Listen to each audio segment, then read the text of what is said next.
you've got a couple of great questions here about graphing. So I'm going to go ahead and put together a couple of examples. The first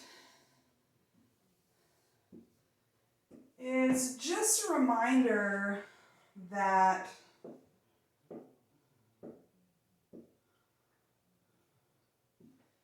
about where the sort of baseline measurements for doing these graphs, where it comes from. And where it comes from is the unit circle. So let's say, for example, that we are just graphing sine of x. A reminder that sine here on the unit circle goes from 1 to -1. And so that is why when we're graphing sine of x, this goes from 1 to -1. And then a complete cycle around the whole circle one time takes 2 pi. And so when we're just graphing plain old to normal sine of x, we're going to want our x-axis here to go all the way up to 2 pi so that we can show basically all the angles from one full rotation around the unit circle. And so for sine of x and for cosine of x, we're basically just pulling this directly from the unit circle, and so that's why it goes from 1 to -1 and from 0 to 2 pi, which is like going from 0 to 360 degrees. So this is just a way of restating the information directly that's on the unit circle. Now,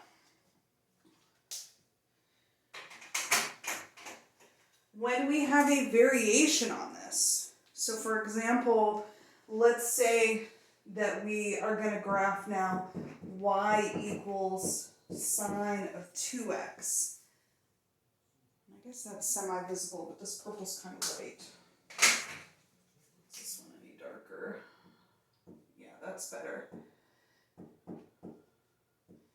So now let's say we're going to graph y equals sine of 2x. Well, now we can see that the period has changed. As a reminder, to calculate the period, it is 2 pi over b.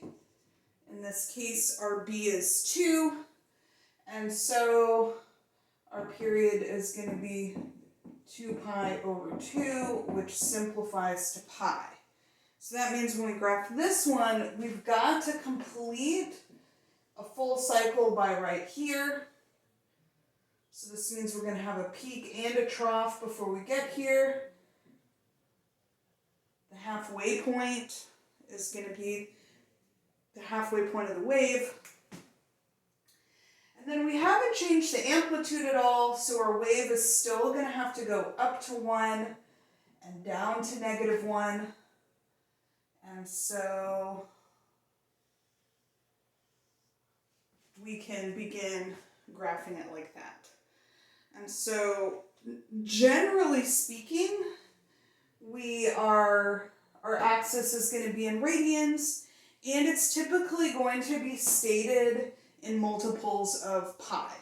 Okay? However, and this is pretty common, let's say instead, let's say that we're trying to graph y equals sine of pi x.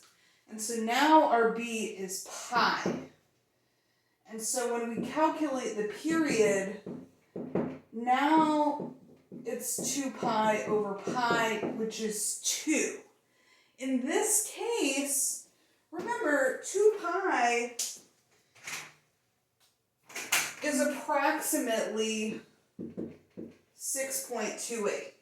1 pi is approximately 3.14. A period of 2 is not going to fit on an axis labeled this way very well. So in this case, it's a lot easier for us to just label our axis differently. So we're going to have this be 1, we're going to have this be -1. Instead of calling this 2 pi, we're just going to call this 2. And we'll call that 1, and there's a half, and there's 1.5. And then we can graph it exactly the same way. We know that we need to complete a full wave by 2. We're going to have a peak and a trough. And so the graph is going to look exactly the same because we're still graphing a sine wave. The only thing is we're just careful to make sure that we've matched how we're labeling the axis to what is going to work for the period. Okay, so hopefully that is a helpful example and reminder of sort of where the labeling of the x-axis is coming from. Generally speaking, it's in multiples of pi because our starting point is the unit circle and the circumference of the unit circle is 2 pi. However, sometimes when we calculate the period, we find that we've just got a whole number. Then it doesn't make sense to label the x-axis in multiples of pi. Instead, we're just going to label the x-axis with whole numbers or with integers. So hopefully that helps to explain that. I'm going to go ahead and erase the board, and then we're going to take a look at your next question, which is how do we, since tangent doesn't have an amplitude, how do we use that a coefficient at the beginning of the equation to adjust the graph? So give me just a sec.